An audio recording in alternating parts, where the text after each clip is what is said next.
Hi, I'm Billy Goodnick, local landscape architect, and I've been really busy lately helping people murder their lawns. Today I want to show you an example of a project I did recently. It's a typical front yard situation a lot of you may also be facing right now. Let's have a look.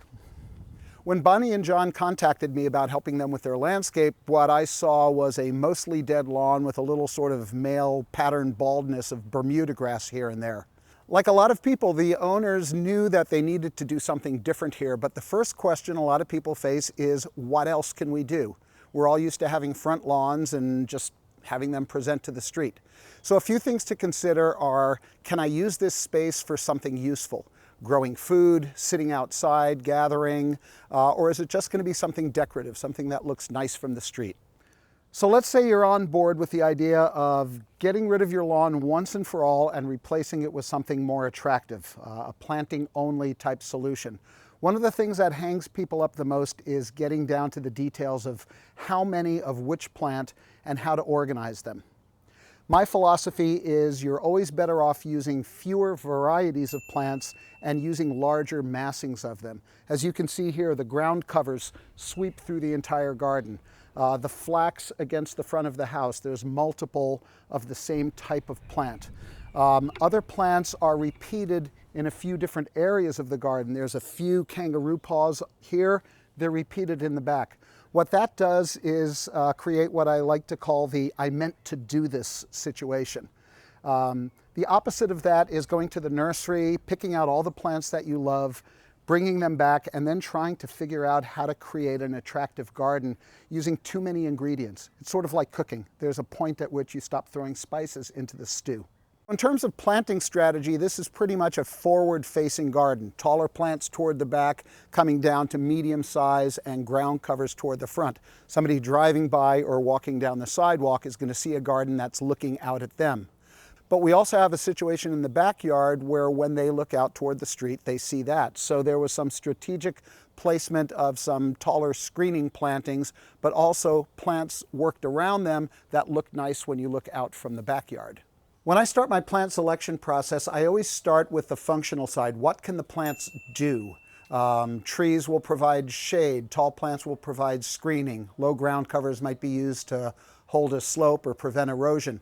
In this case, there was one very key necessity for the plants, and that was to screen the street from the inside view, but do it in a way without constructing a green wall. A lot of people have clipped hedges, that sort of thing. We wanted a softer look. So the choice, for a lot of reasons, was this Grevillea Long John. Part of the reason is that one of the owners' name is John, so we thought that would be a nice idea. But also, as you can see, it creates a very wispy sort of look. It softens the street without actually closing it out. And this plant, rather than a tree, is going to keep its foliage in the lower areas, so it's always going to be useful in terms of blocking that view. We're a little off season with the flowers, but it's got these fabulous sort of curlicue salmon pink flowers in clusters that come all over the garden. So it's a nice color harmony with the other reds and the finishes on the house. And it can be kept to this size, or I've seen them get as high as about 1.5 stories next to a building. So you can let them get big and open, or keep them clipped back every once in a while and just have this soft, natural shape. Very, very low water using plant too. So I'm right where the focal point would be when you're looking out from the backyard toward the street. And one of the intents here was to create a little more variety, a little more contrast in the composition, since this is a focal point. To do that, we're using these really strong colored purple wandering Jew. Full name, Tradescantia Purple Heart, if you're looking for it. It's succulent, doesn't take a lot of water. As you can see, it loves to spread, but it can easily be cut back. What's really cool about this plant is it's got these wonderful sort of lighter purple flowers right in the center. It's a little 3-petaled flower, and I'm doing okay, but the bees are just loving it here. So part of this composition, next we step up to the pincushion plant. This is a form of leucospermum, and it has these beautiful multi-stamen flowers, and this plant will get, about so high and this wide, create a nice backdrop. And then the third plant in this killer combo is a fairly common plant, Mexican sage. This one is a variety called Salvia leucantha Santa Barbara, and it tends to be a little bit more of a dwarf form. And what's happening here is, although we have the sort of grays and greens in here, the purple flowers that are on this plant most of the time repeat the purple that we get down here in the Wandering Jew. So it's like there's little conversations between the plants that help them relate to each other. Again, going back to when we started on this, aside from the dead lawn, there was a path leading from the gate to this area here, but it was kind of a random collection of stepping stones, very thin, they were cracking. So to come up with something that would work here, I started by looking at what they already had in the backyard, which is identical to this stone. We just matched this, but we also made a point of making sure there's enough gap between the stones and some permeable material that what little water does fall on this, it's still going to go into the ground instead of running off. Here's something to keep in mind with front yard gardens. They're really viewed by two different audiences, especially this one. There's people driving by, and then there's people walking through the garden. When you're driving by, design needs to be fairly simple, or you're not really able to have it register with you. But when you're walking through, you can see subtle little combinations, and the garden can get a little bit more complex in terms of composition.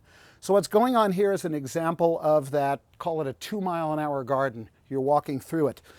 Notice that the walkway material is in the same sort of reds and earth tones as the rest of the garden and some of the house.